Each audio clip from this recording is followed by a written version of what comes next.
John Wick Chapter 3 Parabellum is the brand new entry in the John Wick franchise, directed by Chad Stahelski and starring Keanu Reeves, Halle Berry, Lawrence Fishburne and Ian McShane, and the plot of this movie is pretty straightforward. At the end of the last film, spoiler alert if you haven't seen Chapter 2, John basically broke the rules of the High Table by killing someone on the Continental's ground.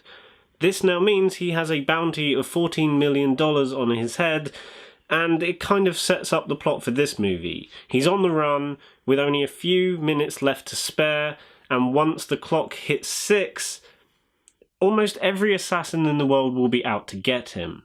I've been really looking forward to seeing John Wick Chapter 3, especially considering how good the last two movies have been.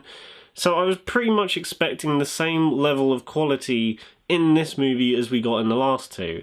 And I've got to say, this movie, in a lot of aspects, definitely improves over the last two. In my personal opinion, the stunts and fights in this film are better than they've ever been in the entire franchise. There are definitely some of the best fight scenes I've seen in a long time in this film. Specifically, within the first 20 to 30 minutes of the film. Personally, I think that opening 20 minutes is genuine action perfection.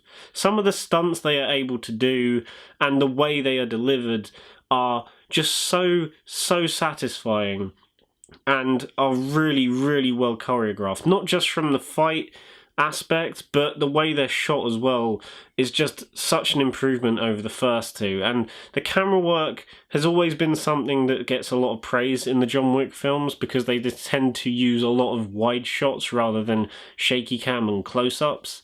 And in this movie, I think they've kind of perfected the thing that they've been trying to do for the last two films. And in this movie, that's pretty obvious right from the word go, when he's taking people out left, right and centre, and the entire thing is kind of in this long take that's just fully a wide shot. Never cuts to a close-up, it's just fully in a wide. There is also one other aspect that I think is improved heavily in this film than it has done in the last two, and is one aspect of all the films that gets better with each one, and that's the cinematography.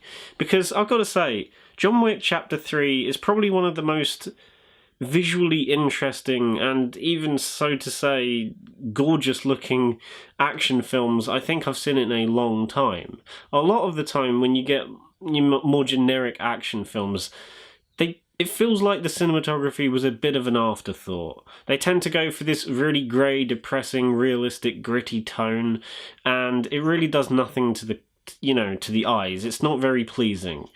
But the John Wick films, especially from 2 going into 3, get more and more stylistic, vibrant and colourful, and it really fits the tone of this movie, especially when you consider that the plot kind of kicks in from the moment the film starts, and is relentless from there on out.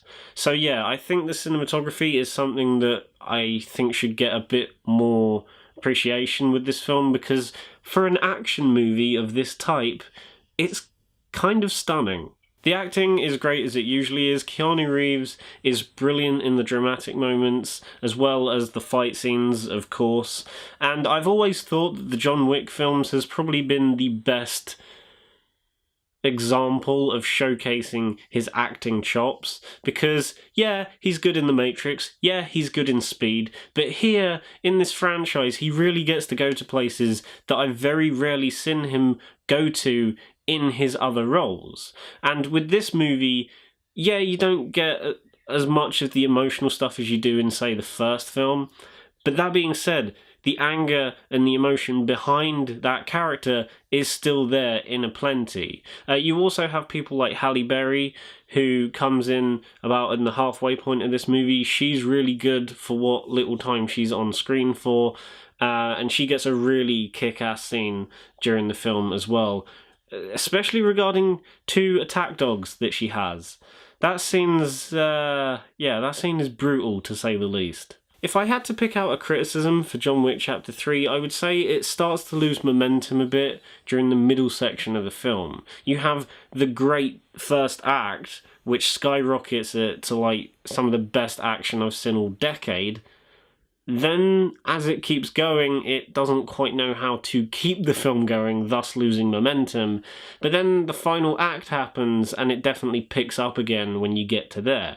It's just that middle section feels a bit meandering, in a sense. Like, the plot is still very clear, and you know what's going on, but in terms of pacing, I suppose they just don't quite know what to do with that time. So it just feels like you're losing the momentum that was really well set up in the opening. Also, despite the story being much stronger here than it was in Chapter 2, it still doesn't hit the same emotional punch that, say, John Wick 1 did. But to be honest, that's a very hard thing to do, seeing how effective that movie was at being emotionally impactful as well as being a good action movie. Whereas from Chapter 2 onwards, I think they're just going for straight up action, and even though the emotion is still there, in a sense, in regards to calling back to what happened in the first film, it just... There was something about the first film that felt like a lightning in the bottle kind of feeling, with the emotion and the action kind of blending into one.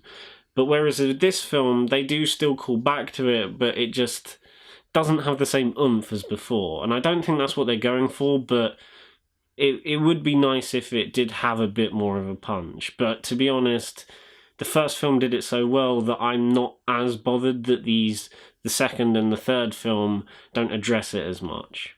In the end, I'm going to give John Wick Chapter 3 Parabellum a 9 out of 10. I mean, they must be doing something good, because this is the only franchise I can think of where I've given every single entry this same score. Though some of the entries in this series are better than others, I would say they're all very consistent in terms of quality. So guys, that was my review of John Wick Chapter 3. I hope you enjoyed it. If you liked the video, then give it a thumbs up and subscribe to the channel if you haven't already. Bye.